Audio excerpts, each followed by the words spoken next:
UP का था, एक दिल्ली का था, एक हैदराबाद का था। तीनों आपस में बहस कर रहे थे।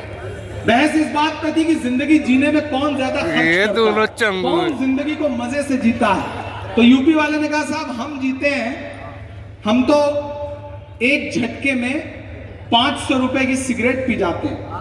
बोले कैसे पी जाते हैं? तो उसने 500 का नोट निकाला, उसको मोड़ा, मोड़ के सिगरेट बनाया और जला के पीने लगा। बोला देखो हम 500 की सिगरेट पी गए लम्हा भर में। तो दिल्ली वाले की तरफ पलट के दोनों देखने लगे कि तुम, बोला सिर्फ 500। उसने 2000 की नोट निकाली, उसको मोड़ा, मोड़ के सिगरेट बनाया और बना के पीने लगा। बोला देखो हम तो 2000 का सिगरेट लम्हे भर में पी जाते। अच्छा 2000 से बड़ी तो नोट भी नहीं होती। दोनों पलट के हैदराबाद वाले की तरफ देखने लगे कि अब क्या करोगे? 500 और 1000 से बड़ा तो कुछ होता नहीं। अब हैदराबाद तो हैदराबाद है माशाल्लाह।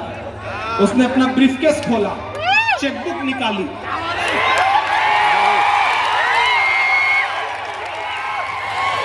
और उस चेकबुक पर लिखा 5 लाख। उसके बाद उसको मोड़ा, मोड़ के जलाया और जला के सिगरेट पीने लगा। तो ये है हैदराबाद। मैं इस हैदराबाद को सलाम करता हूँ। अल्लाह आपकी जिंदा दिली को सलामत रखे। आप बहुत प्यारे लोग हैं, बहुत अच्छे लोग हैं, बहुत अच्छे से आपने सुना है। मैं वो फिर से पढ़ देता हूँ कि चाय वाले बाबू को चाय लेके डूबेगी। सही कह रहा हूँ ना? बिल्कुल बिल्कुल बिल्कुल। आप भी क्या क्या काम करवाते हैं। मैं ये सब करने के मूड में नहीं था, लेकिन आप बदमाश लोग हैं।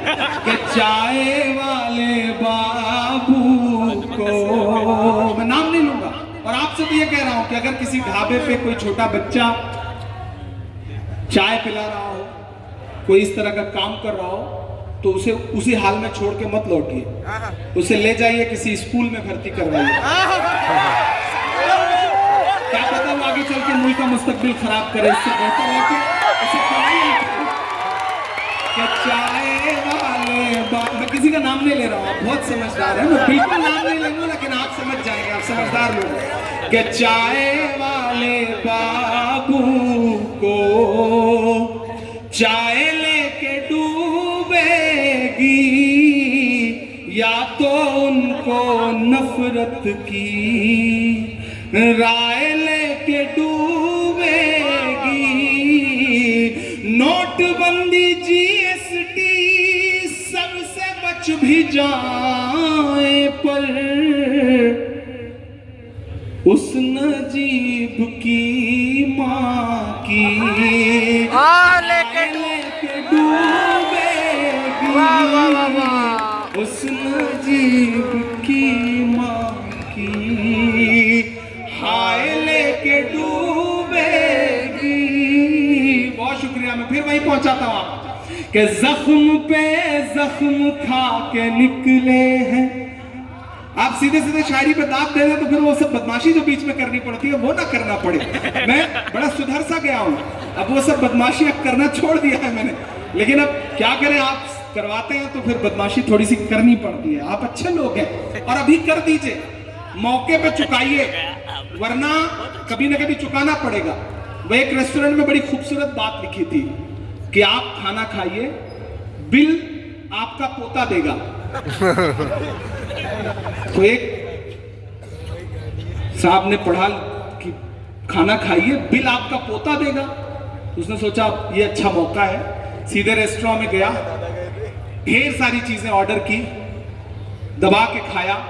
खाना खत्म होने को था कि वेटर जो है वो बिल लेके आया। तो उसने कहा ये बिल लेके आया, और यहाँ तो लिखा हुआ है कि खाना खाइए, बिल आपका पोता देगा। बोले कि आपके दादा वाला बिल है जो हम लेकर के आए हैं, पोता ही बिल देता है, ऐसी कोई बात नहीं। तो अभी मौके पे चुकाइए, देर करिएगा तो क्या पता कहाँ चुकाना पड़े। तो दाद अभी दीजिए, कंजूसी मत करिए। कंजूसी करेंगे तो ठीक नहीं रहेगा। मैं पढ़ता हूँ कि जख्म पे जख्म खा के निकले हैं, हाँ मगर मुस्कुरा के निकले हैं। सर झुकाने का हुक्म जब आया, सर झुकाने का हुक्म जब आया, और भी सर उठा के निकले हैं।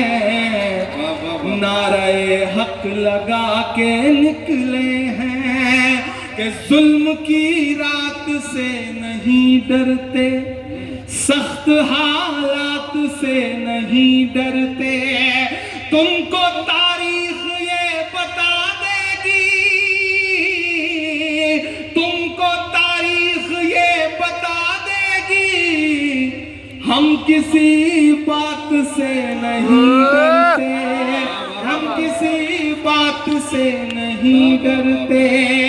वक्त के हाकिमों के चेहरे पर आईना हम दिखा के निकले हैं, और भी सर उठा के निकले हैं। आखिरी बंद पड़ता है इस नज़्म का कि झूठ को नापसंद करते हैं, सच का नारा बुलंद करते हैं। अगला जो 2 मिसरा है वो यहां भी लागू होगा और दिल्ली में भी लागू होगा, आप पहुंच जाएंगे कि झूठ को नापसंद करते हैं, सच का नारा बुलंद करते हैं, हाकिमे वक्त से अदावत है,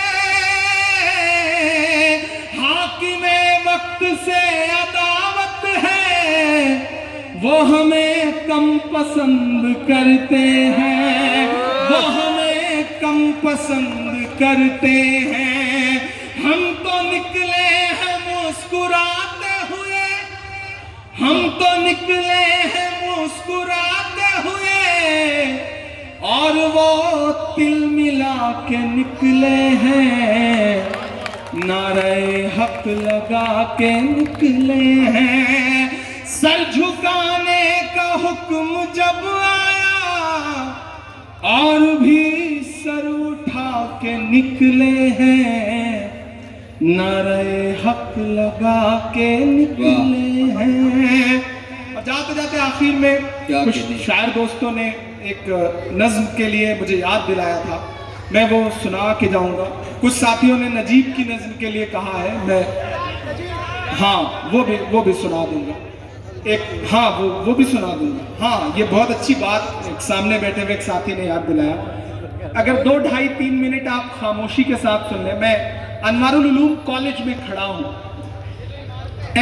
ये जो इमारतें हैं ये महज इमारतें नहीं है, ये आपकी विरासत है, और न जाने कितने साल कितने दशक इसमें आपको झांकते हुए नजर आएंगे। यहां ऐसे तमाम बुजुर्ग बैठे हैं, मैं जिनकी पेशानी की झुर्रियों में पिछले 70 साल का 75 साल का दर्द महसूस करता हूं। तब मुझे लगता है कि इन दिनों मैंने गजल के 2-3 शेर कहे हैं, वो मैं सुना दूं, फिर वो नज्म सुनाता हूं। आज तारीख